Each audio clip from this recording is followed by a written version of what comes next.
राम राम भाई सभी साथियों को। दोस्तों, आज की ये वीडियो बहुत ही स्पेशल होने वाली है क्योंकि आज की इस वीडियो में हम बात करेंगे हरियाणा सीईटी का जो अभी एग्जाम हुआ है। 4 शिफ्टों में आपका एग्जाम जो है वो कंडक्ट करवाया गया है और आप सभी को पता होगा कि जो आपका रिजल्ट तैयार किया जाएगा वो हरियाणा सीईटी का जो रिजल्ट है वो नॉर्मलाइजेशन करने के बाद में तैयार किया जाएगा। इसका नोटिस जो है वो ऑलरेडी आ चुका है। एग्जाम से एक दिन पहले ये नोटिस आया था।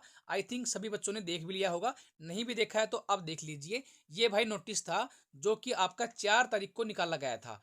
तो भाई ये है आपके एग्जाम में नॉर्मलाइजेशन होगा। तो अब मेन जो है वो हमारे माइंड में एक सवाल आता है कि भाई सबसे पहला सवाल तो दिमाग में ये आता है कि नॉर्मलाइजेशन में कौन सी शिफ्ट के मार्क्स ज़्यादा बढ़ेंगे और कौन सी शिफ्ट के मार्क्स जो हैं वो कम बढ़ेंगे। क्योंकि बच्चों को यही टेंशन है कि भाई मेरे नंबर कभी कम तो नहीं हो जाएंगे या फिर मेरे नंबर जो है वो ज़्यादा होंगे तो कितने होंगे। तो ये सारी चीज़ें मैं आपको बताऊंगा। उससे पहले आप सभी से एक रिक्वेस्ट है, चैनल को सब्सक्राइब कर लीजिएगा और इस वीडियो को लाइक कर दीजिएगा।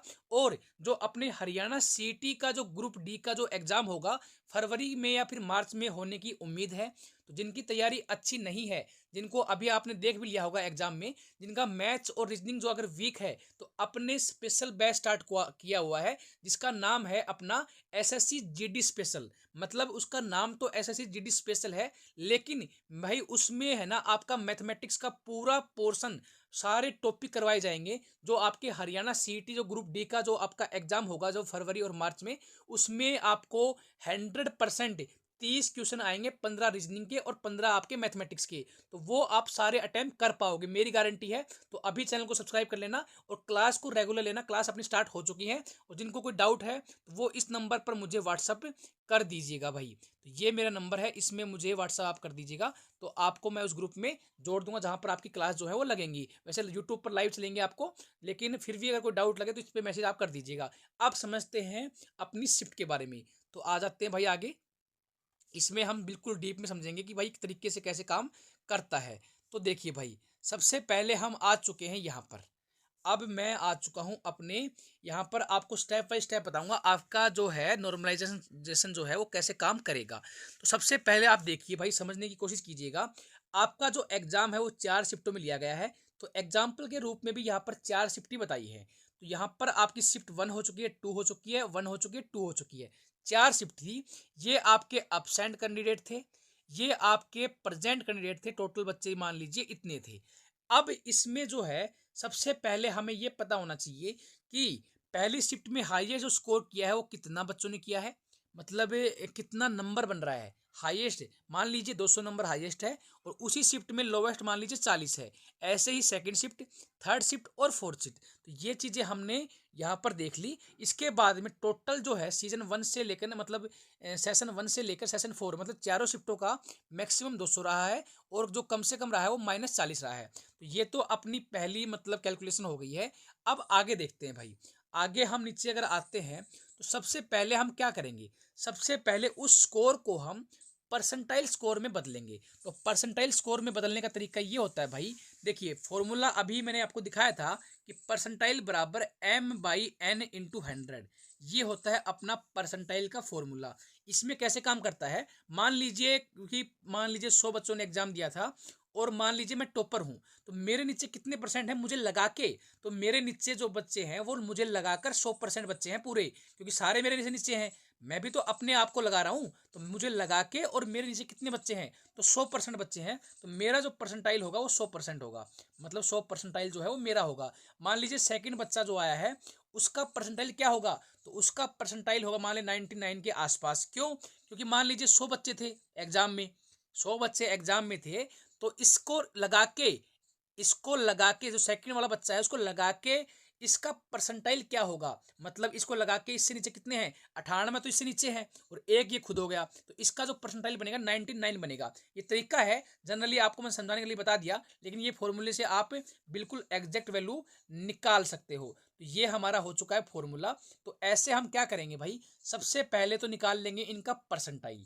तो परसेंटाइल निकाल लिया भाई इस फॉर्मूले से, तो यहाँ पर इसका परसेंटाइल 100 हो गया, इसका भी 100 आ गया, इसका भी 100 आ गया, इसका भी 100 आ गया। क्यों आया, क्योंकि ये चारों शिफ्टों के टॉपर थे। टॉपर का जो है परसेंटाइल हमेशा 100 ही आएगा। ये बात मैंने आपको समझा दी। अब देखिए भाई, लोवेस्ट जो स्कोर है उसका परसेंटाइल निकालते हैं तो पहली शिफ्ट का जो आया है ये परसेंटाइल आया है, दूसरी का ये आया है, तीसरी का ये आया है, चौथी का ये आया है। क्योंकि इसमें क्या है, इसमें परसेंटाइल जो है ना लोवेस्ट अलग होता है और हाईएस्ट अलग होता है, तो लोवेस्ट में थोड़ा वेरिएशन आपको देखने को मिल सकता है, लेकिन हाईएस्ट में कोई वेरिएशन देखने को नहीं मिलेगा। तो आगे भाई ये मतलब डिपेंड करता है नंबर ऑफ कैंडिडेट के लिए। और ये अपना है फॉर्मूला मतलब परसेंटाइल निकालने का, 100 इंटू पी मतलब m अपॉन n। ठीक है, तो यहाँ पर n क्या है, total number of appear candidate जितने एग्जाम दिया है ना वो यहाँ पर आएंगे। और यहाँ पर क्या आएंगे, यहाँ पर अपने वो बच्चा जिससे नीचे कितने बच्चे हैं, ठीक है, जिससे नीचे कितने बच्चे हैं तो वो आएंगे। तो मतलब कि मान लीजिए मेरी रैंक जो है ना मुझसे नीचे मान लीजिए 97 बच्चे हैं, तो 97 तो मुझसे नीचे हो जाएंगे और एक में खुद हो गया, तो यहाँ पर आएगा 98। और टोटल बच्चे कितने थे 100, और गुणा में कितना है 100, तो मेरी जो परसेंटाइल बनेगी वो 98 बन जाएगी भाई। तो ये है मेरी परसेंटाइल। अब बात समझिए आगे, अब मैं आगे लेके चलता हूँ आपको। तो ये तो हमारा हो चुका है। अब हमने क्या किया, जितने भी रोल नंबर होंगे उनके परसेंटाइल निकाल लेंगे इस फॉर्मूले से। तो 100 इसका परसेंटाइल हमने निकाल लिया है। ऐसे ही शिफ्ट 2 का निकाल लिया। ऐसे ही हमने क्या किया, शिफ्ट 3 का परसेंटाइल निकाल लिया। और यहाँ पर शिफ्ट 4 का। तो ये सारे परसेंटाइल निकल जाएंगे अपने अपने पेपर के अकॉर्डिंग। अब आगे देखिए, परसेंटाइल निकालने के बाद में क्या किया, इनको अरेंज कर दिया भाई। अरेंज कैसे कर दिया हमने, स्टेप 2 क्या बोलती है कि भाई जिनका 100 परसेंटाइल है, भाई 100 परसेंटाइल पहली शिफ्ट में भी मिलेगा, सेकंड में भी मिलेगा, थर्ड में मिलेगा, फोर्थ में मिलेगा, चारों शिफ्टों में मिलेंगे। तो हमने चारों शिफ्टों में क्या है, हमने परसेंटाइल को लगा के सबका परसेंटाइल निकाल लिया 100। इसका स्कोर इतना आया था, पहली मतलब जो पहली शिफ्ट का जो बच्चा था उसके स्कोर रो स्कोर 200 था, इसका 194 है, इसका 188 था और इसका 200 था। तो ये तो इसका रो स्कोर था। लेकिन क्या हुआ आगे देखिए, आगे हमने देखा कि भाई जो अपना जो परसेंटाइल जो है ना 100 से नीचे जो परसेंटाइल बना है वो 99.99904053 ये परसेंटाइल बना है। तो ये परसेंटाइल जो है वो कितने बच्चों का है, तो आपने देखा होगा ऊपर, यहाँ पर मैं आपको दिखा भी देता हूँ। यहाँ पर देखिए जो 99.90450 जो है ना, ये जो परसेंटाइल है ये एक तो इस बच्चे का है, ठीक है, और एक जो है वो इस बच्चे का है, मतलब 2 रोल नंबर हैं। ऐसे ही अपनी शिफ्ट में भाई 50 बच्चे भी मिल सकते हैं, 100 बच्चे भी मिल सकते हैं, तो वो डिपेंड करता है अलग अलग। लेकिन हमने एग्जाम्पल के तौर पे जो 4 शिफ्ट मानी है, तो इसमें सिर्फ 2 ही बच्चे ऐसे मिले हैं जिनका जो है वो यहाँ पर देखने को बराबर मिलता है। तो आ जाते हैं भाई, यहाँ पर जो है इस रोल नंबर का और इस रोल नंबर का क्या है, बराबर यहाँ पर नॉर्मलाइज मतलब परसेंटाइल स्कोर है।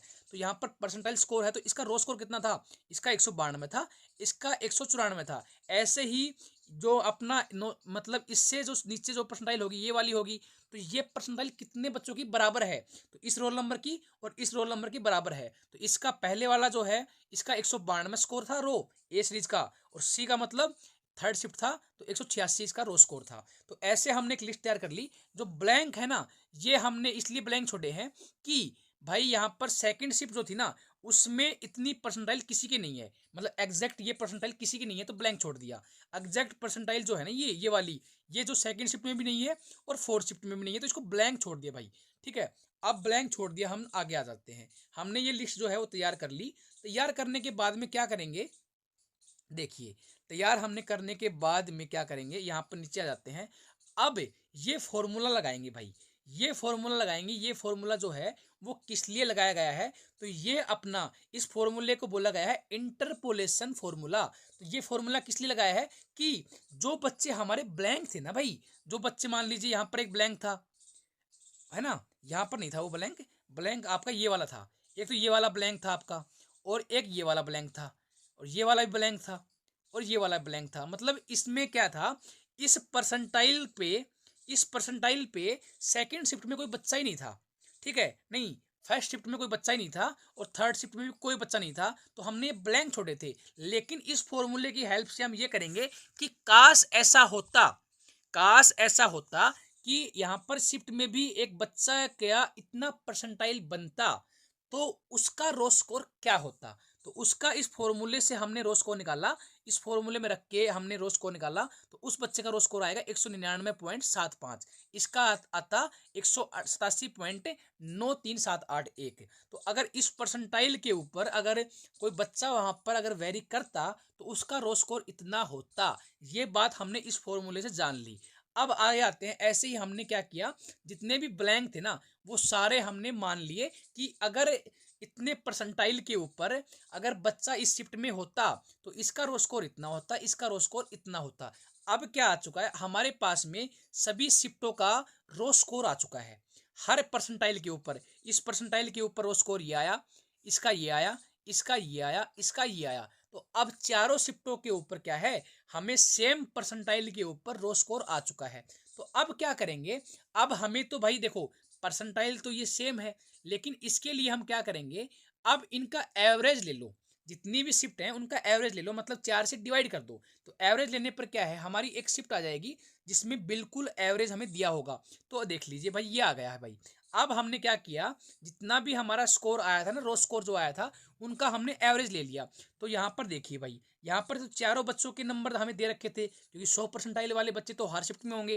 तो इसके 200 स्कोर था, इसका 194 था, इसका 188 था, इसका 200 था। तो इसका जो रो स्कोर बना वो नॉर्मलाइज होकर 195.5 बन गया, क्योंकि हमने एवरेज निकाल लिया। ऐसे ही हम किसी भी शिफ्ट का, मान लीजिए यहाँ पर क्या था, यहाँ पर मान लीजिए इसमें देखो आप नीचे वाले में, इसमें सिर्फ अकेला बच्चा था, तो अकेले बच्चे के जो रो स्कोर थे वो यहाँ पर 100 थे।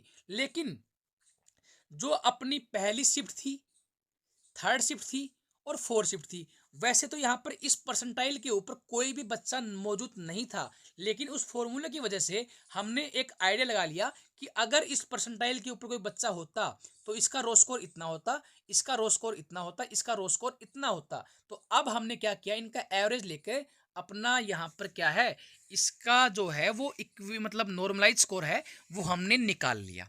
ठीक है भाई, अब ये ऐसे हमारा नॉर्मलाइज निकल जाएगा, तो आपका जो नॉर्मलाइजेशन जो आएगा ना वो ऐसे आएगा। तो ये बात आपको समझ में आ चुकी होगी कि आपका नॉर्मलाइजेशन जो है वो किस तरीके से काम करेगा। अब बात करें अपने जो 4 एग्जाम हुए हैं हरियाणा सीईटी का, तो देखिए भाई हरियाणा सीईटी का जो एग्जाम हुआ है ना उसके बारे में आप समझ लीजिए एक बात। पहली बात तो ये, पेपर का लेवल जो है वो ईजी आया है, मतलब आसान पेपर था, बच्चों ने स्कोर अच्छा किया है। मतलब कि 50% अगर माना जाए कि क्वालिफाइंग नेचर का अगर पेपर होता है तो 50% चाहिए अपने यूआर कैटेगरी के लिए, और अपने ओबीसी एससी एसटी के लिए 40% का जो है क्राइटेरिया जो है वो रखा गया था। ये अपने क्या है, रिजर्व है भाई। ठीक है, ये अपने रिजर्व कैटेगरी के लिए है, तो ये अपना स्कोर रखा गया है। तो मेरे हिसाब से अगर पढ़ने वाला बच्चा ठीक ठाक है तो वो ये स्कोर आसान से कर लेगा, क्योंकि पेपर का लेवल जो था वो इतना हार्ड नहीं था।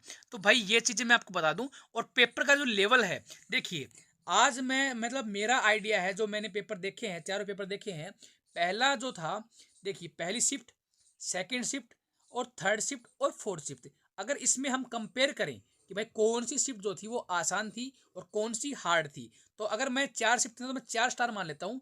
अगर भाई इसको अगर हम 3 स्टार दें और ये है फिर 2 स्टार के लायक, ये जो है ना भाई, जो अब मुझे लगता है ये अपनी मतलब सबसे ज़्यादा हार्ड मुझे लगी कि थर्ड शिफ्ट जो है ना, वैसे कुछ भी आसान हार्ड नहीं था, लेकिन अगर कंपेयर किया जाए तो बता रहा हूँ। और ये जो है ये मुझे लगी जो है जो सबसे आसान लगी। तो ये 4 शिफ्टों का मैंने एवरेज लिया है कि नंबर जो मान लीजिए बढ़ेंगे ना, तो आपके मेरे हिसाब से थर्ड शिफ्ट के सबसे ज़्यादा नंबर बढ़ेंगे, और पहली शिफ्ट के हैं उसके बाद में नंबर बढ़ेंगे, सेकंड शिफ्ट के नंबर हैं वो कम बढ़ेंगे, और फोर्थ शिफ्ट के नंबर हैं वो और भी कम बढ़ेंगे, मतलब किसी किसी के कम भी हो सकते हैं। तो ये चीज़ें यहाँ पर मैंने बता दूं कि भाई ये शिफ्ट वाले इतने स्कोर में, मतलब कि ये शिफ्ट आसान ज़्यादा आई है, ये थोड़ी मेरे ओपिनियन में, क्योंकि मैंने खुद अच्छे अच्छे से तरीके से पेपर को एनालिसिस किया है, और मैंने खुद भाई दिया भी है पेपर, इस वाली शिफ्ट में मैंने एग्जाम दिया है, क्योंकि सीईटी जो है वो 3 साल के लिए है, तो भाई और भी एक अच्छी वैकेंसी आई तो उसके लिए फॉर्म भर पाएँ।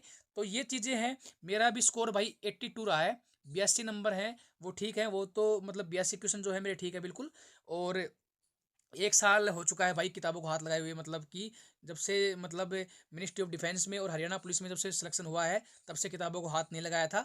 तो मतलब कुल मिला के 82 जो है अच्छा स्कोर है। मैंने 1 साल तैयारी नहीं भी करी है, छोड़ रखा था, फिर भी 82 नंबर आ चुके हैं, तो कोई दिक्कत नहीं है। मतलब पेपर आसान था इसलिए 82 नंबर बन गए।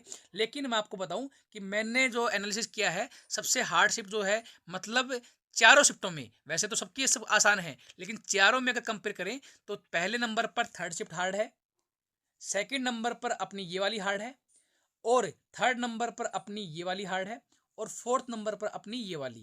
तो ये चीज़ें मुझे देखने को मिली हैं। बाकी जो आपके जो स्कोर बना है आप कमेंट सेक्शन में ज़रूर बताइएगा, जिससे एक आइडिया लग सके विद शिफ्ट।